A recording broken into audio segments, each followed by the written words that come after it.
Salut à toutes et tous, je reviens vers vous aujourd'hui puisque Emmanuel Macron nous a annoncé le début du couvre-feu dans plusieurs villes de France pour lutter contre la Covid.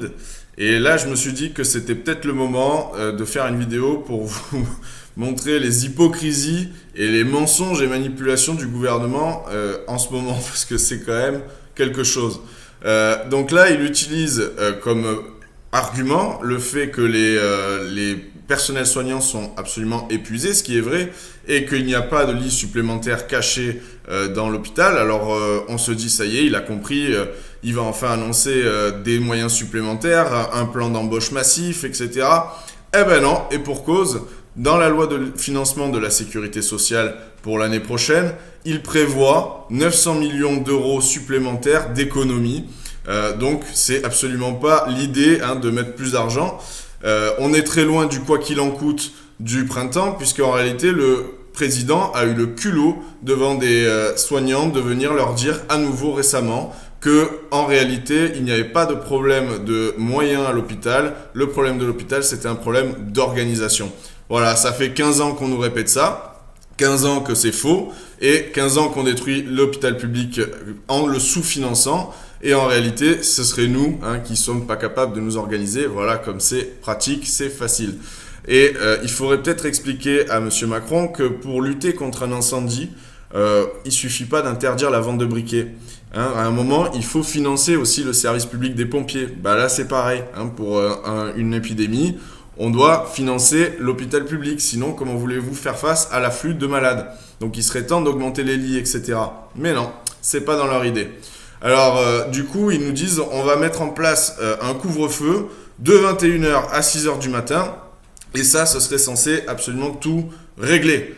Du coup, c'est un échec en fait. C'est un aveu d'échec cinglant de la politique sanitaire qui a été mise en place depuis le déconfinement, puisque visiblement ils reviennent à régulièrement nous voir en nous disant nous allons faire une nouvelle mesure liberticide, fermeture des bars, fermeture des restos, fermeture de ci ou des salles de sport, et c'est pour éviter que dans plusieurs semaines on revienne à des mesures encore plus sévères. Et puis là ils reviennent quelques semaines après, la bouche en cœur, et ils vous disent on va devoir faire un couvre-feu pour éviter à nouveau dans quelques semaines des mesures encore plus sévères. Donc là, je vais vous spoiler, au rythme où ça va, dans quelques semaines, ils vont revenir à nouveau et ils vont nous dire il faut reconfiner puisque ce qu'on a fait n'a pas marché, sauf que ça, ils ne le diront pas, évidemment. C'est un échec aussi cinglant de la politique de traçage qui a été mise en place, puisque déjà en février, quand il y avait très peu de cas, elle n'a pas fonctionné. Cet été, il n'y avait pas beaucoup de cas non plus, le virus circulait quand même beaucoup moins qu'aujourd'hui, et elle n'a pas permis de briser les chaînes de contamination alors que c'était son objectif premier affiché. Pourtant, je rappelle que cette politique de traçage, selon le Conseil constitutionnel, porte atteinte aux libertés individuelles et au secret médical. Donc on la tolère, le Conseil constitutionnel la tolère dans la mesure où c'était censé lutter contre l'épidémie, mais c'est un échec cinglant. Et pour cause, dans le dernier point de Santé publique France, qui a été repris par Le Monde, en réalité, 75% des dépistages qu'on fait, on n'arrive pas à les relier à un autre cas. On n'arrive pas à montrer la chaîne de contamination. Donc cette politique de traçage ne fonctionne tout simplement pas. Et pourtant, elle est utilisée pour justifier tout et n'importe quoi. Là, on a le ministre aujourd'hui qui nous dit que on va faire ce couvre-feu parce que en réalité, la plupart des contaminations se feraient dans un cadre privé le soir, quand on baisserait notre vigilance après le travail, après une dure journée, etc. Donc comprenez qu'en réalité, s'il y a autant de contamination, c'est votre faute, absolument pas la leur.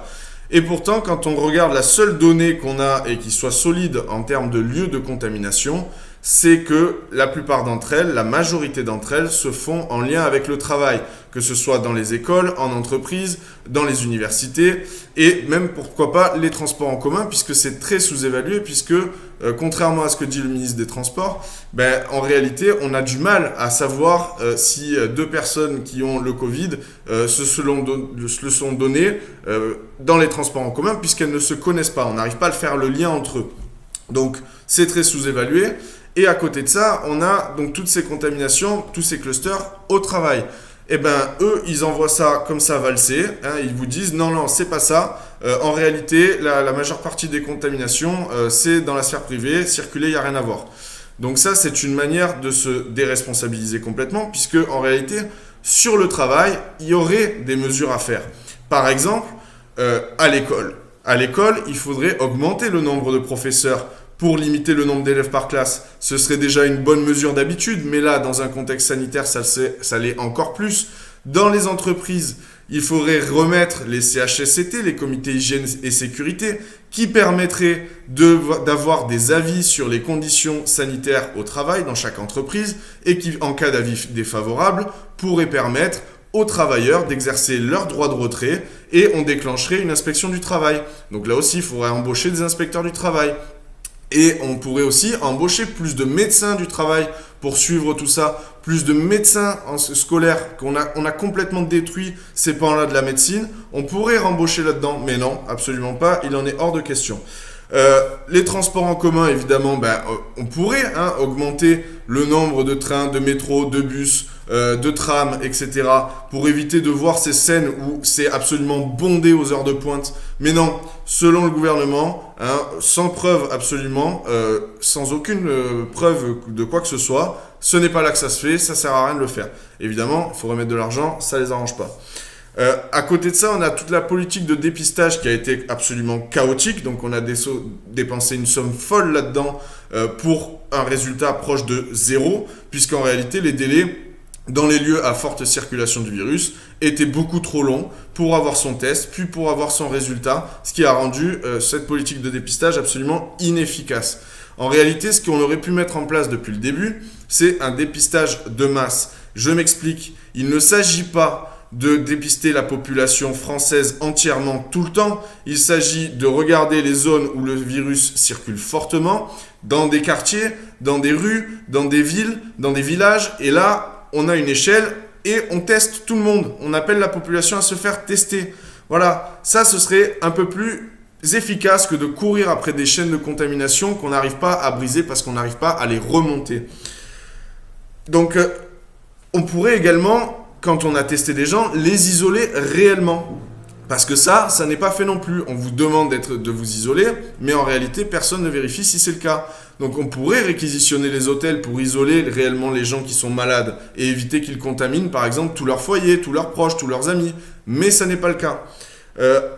Enfin, vous avez une hypocrisie totale du gouvernement vis-à-vis des soignants qui passe son temps à les carrosser dans le sens du poil et alors qu'on est face à un deuxième pic d'épidémie, ils nous ont retiré nos dotations de masques. Voilà, encore une fois, ils nous envoient au front à poil. À poil. Voilà, la dernière fois, il y a eu des morts, ça leur suffit pas, ils nous ont enlevé la dotation de masques. Et enfin, pour vous montrer à quel point ils sont malhonnêtes dans leur démarche, il y a l'Institut Pasteur à Lille, qui a fait des études in vitro, qui ont testé 2000 molécules en repositioning, c'est-à-dire qu'on teste des molécules qu'on connaît déjà pour voir si elles étaient efficaces. Il y en a une qu'ils ont retenue et qui pense efficace contre le Covid-19.